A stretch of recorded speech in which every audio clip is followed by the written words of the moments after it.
Magonjwa aina mbili.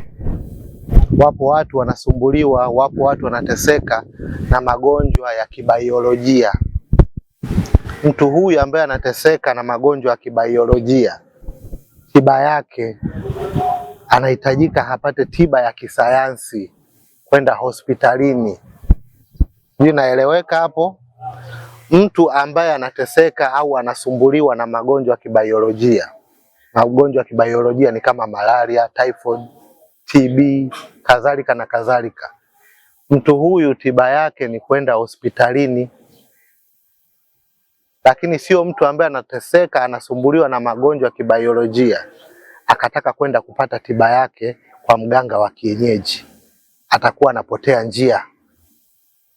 Haendi sehemu salama kwake, haendi sehemu sahihi kwake.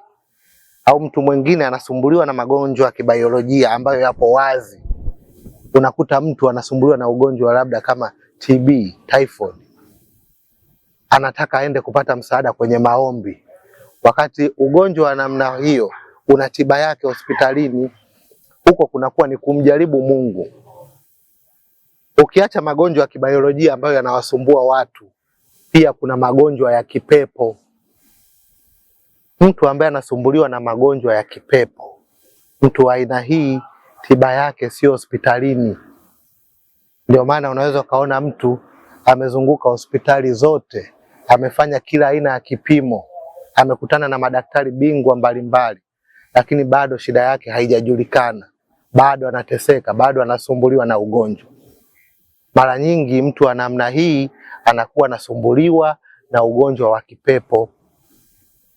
Sasa mtu kama huyu akiwa anasema anasumbuliwa na ugonjwa wa kipepo, alafu atake tiba ya kisayansi, na yeye pia kwa upande wake vile vile anakuwa anapotea njia.